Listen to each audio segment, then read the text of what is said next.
Hi guys, I welcome you all to the channel and आज के video में हम लोग ये डिस्कस करेंगे कि एक्चुअली एक बहुत ही बड़ा न्यूज़ सामने आ रहा है। आप लोग शायद सामने ये देख भी सकते हो कि SEBI asks mutual fund houses to protect investors in small and mid cap schemes amid surging inflows. Basically इस वजह से इस रूल को लाया गया है क्योंकि बहुत ज़्यादा मार्केट में वैल्यूएशंस हाई हो गए हैं। इस न्यूज़ के रिगार्डिंग ही बोल रहा हूँ क्योंकि जेपी मॉर्गन ने भी कहा था मार्केट में एक करेक्शन, बहुत बड़ा करेक्शन आ सकता है। और आप लोग करेंटली ये भी नोटिस कर रहे होंगे कि मार्केट में बहुत ज़्यादा अभी अपमूव बंद हो गया, उतना ज़्यादा अपमूव दे नहीं रहा है। ये आपके सामने मैंने एक मिड कैप का चार्ट खोला हुआ है, आप लोग देख सकते हैं। निफ्टी मिड कैप 50 इंडेक्स है एंड इसके रिगार्डिंग आप लोग अगर इसको अच्छे से नोटिस करोगे, करीब करीब इस एरिया में, ये एक्चुअली डे चार्ट में है, इस एरिया में ज़्यादा मूवमेंट नहीं है। ये मिड कैप का इंडेक्स है। अगर मैं सेम स्मॉल कैप में जाता हूँ, just give me a second. Okay, Nifty small cap चलो पकड़ लेते हैं 250 को। ओके, तो स्मॉल कैप आप देख सकते हो। मिड कैप तो ऑब्वियसली स्मॉल कैप उससे ज़्यादा ही नीचे जाएगा। अराउंड 8% का करेक्शन इधर हो चुका है। अगर same of large cap, normally अगर बोले तो निफ्टी 50 को हम लोग अगर देखते हैं, निफ्टी 50 अभी एक अच्छी रेंज में पुल अप दे रहा है फिर भी इनके मुकाबले, क्योंकि मोस्ट ऑफ द स्टॉक्स जो आप देख रहे हो अभी मार्केट में, जैसे जो भी मिड कैप और स्मॉल कैप स्टॉक्स है, वो सारे एक बहुत ज़्यादा मोमेंटम में ऑलरेडी चले गए हैं। जो अराउंड आप लोग 6-7 महीने से देख रहे हो कि मिड कैप और स्मॉल कैप बहुत ज़्यादा सर्च कर रहे थे इंस्टेड ऑफ लार्ज कैप। जैसे ये SBI हो गया, ये सब उतने ज़्यादा सर्च नहीं कर रहे थे। मगर फ़िलहाल 3 महीने के अंदर से आप अगर SBI का चार्ट देखते हो तो आई थिंक ये दूसरा खुल गया, just give me a second. Okay, sorry, ये तो स्टॉक्स में जाएगा। ओके, तो अब SBI को देखो। SBI करीब इस महीने तक, जैसे जैन 2024 तक उतना मूवमेंट इसमें नहीं था, जबकि मिड कैप और उसमें बहुत ज़्यादा, मिड कैप स्टॉक्स में बहुत ज़्यादा मूवमेंट था और बहुत ज़्यादा पुलअप भी दिया था। तो अभी आप लोग ये नोटिस करोगे कि mostly the large cap stocks are moving upwards. Around 18% का अपसर्ज हुआ है इसमें।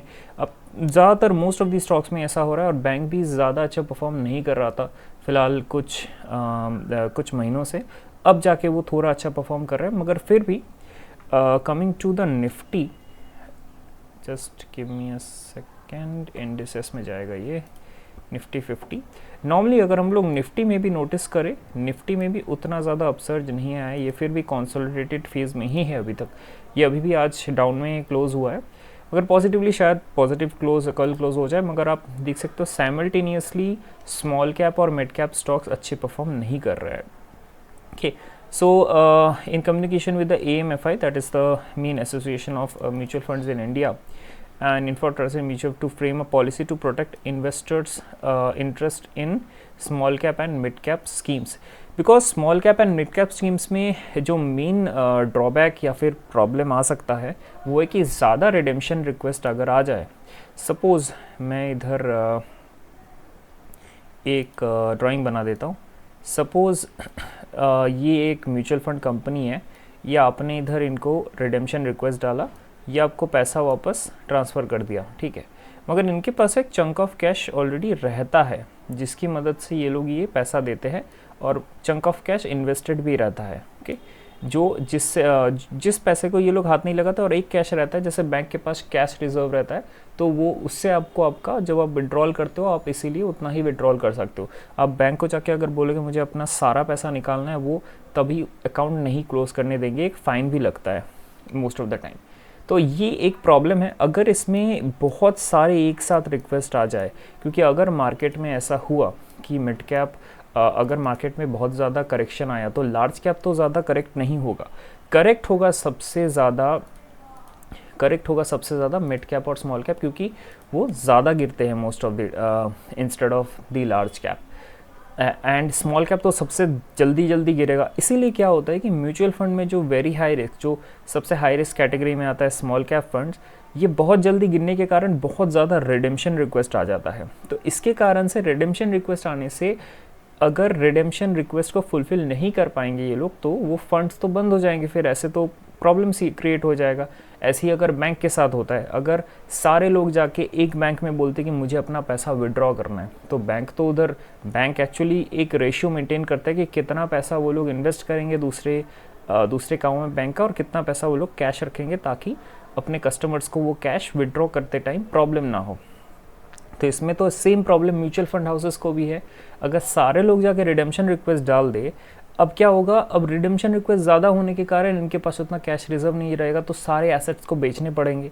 अब जैसे ही एसेट्स को बेचेंगे और ज़्यादा मार्केट करेक्शन होने लग जाएगी, क्योंकि म्यूचुअल फंड हाउसेस के पास बहुत चंक ऑफ मनी रहता है इन दीज एसेट्स, क्योंकि इनका काम ही है एसेट्स को मैनेज करना in these kind of assets. Okay, so इधर आप देख सकते हो during 3 months ended December 23 the mid cap garnered over net inflows of 6,468 crore, marking 12th consecutive quarter inflow।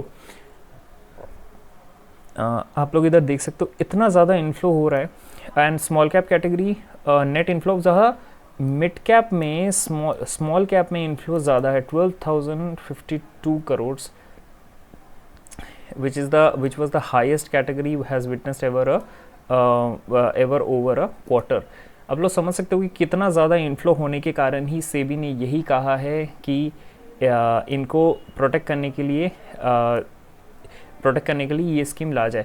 मगर इसमें एक चीज़ होगा, मोस्टली क्या होगा कि इन्फ्लोज को स्टॉप कर दिया जाएगा। जैसे म्यूचुअल फंड में जब इन्फ्लोज होते हैं, आप लोग किसी भी प्लेटफॉर्म से अगर इन्वेस्ट करते हो, तो मोस्टली क्या होता है कि आपके उधर बोला जाता है कि मुझे आप लोग वन टाइम इन्वेस्ट कीजिए या तो SIP कीजिए। तो शायद से SIP जो लोग चालू कर चुके हैं, उनके लिए इन्फ्लोज कांस्टेंट रहेगा वन टाइम, या फिर कुछ को क्लोज कर दिया जाएगा। आपके शायद ये न्यूज़ ऑलरेडी आ भी चुका है कि कुछ फंड हाउसेस ने अभी स्मॉल कैप और मिड कैप फंड में इन्फ्लोज को स्टॉप कर दिया है, जब तक ये प्रॉब्लम सॉल्व नहीं हो जाता।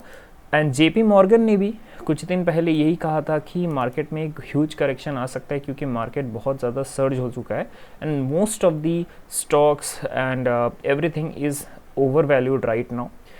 और इसके अलावा आप लोग अगर इन सब सिचुएशन में नहीं पढ़ना चाहते हो, अगर आपको लग रहा है कि I should play a safer side, आप लोग क्या कर सकते हो, इन सब सिचुएशन के टाइम में गोल्ड बहुत अच्छा काम देता है। कि गोल्ड जब भी मार्केट नीचे गिरता है, गोल्ड एक उसके ऑपोजिट में मूव करता है। तो ये एक्चुअली प्रूवन नहीं है, ये एक्चुअली आप चार्ट देख के भी समझ सकते हो, क्योंकि गोल्ड एक सेफ हेवन इन्वेस्टमेंट के रूप से माना जाता है, क्योंकि जब भी वोलेटिलिटी बहुत ज़्यादा इंक्रीज हो जाती है तो गोल्ड स्ट्रॉन्ग हो जाता है उस समय। तो आई थिंक ये आपको इन्फॉर्मेटिव लगा होगा। आप लोग ये आर्टिकल जाके पढ़ सकते हो, द हिंदू में ये आर्टिकल मेंशन्ड है। बेसिकली जो मैंने बोला वही इसमें लिखा हुआ है, कितना करोड़ ऑफ इन्वेस्टमेंट जा रहा है, कितना SEBI interested policy protect the investors, या it is the same thing that I told you right now. And let's see what happens in the markets next time. And कुछ और भी नए बहुत इंटरेस्टिंग अपडेट्स हैं और डिफेंस इंडस्ट्री को लेकर भी, तो उस पर हम लोग आएंगे। एंड PSU स्टॉक का भी सर्ज बहुत ज़्यादा देखने को मिला है, तो be aware of this all surged categories of the market. And keep investing, keep following FinFuel, and if you are not a subscriber of FinFuel, please do follow FinFuel for more interesting updates like this। मिलते हैं next video में, bye.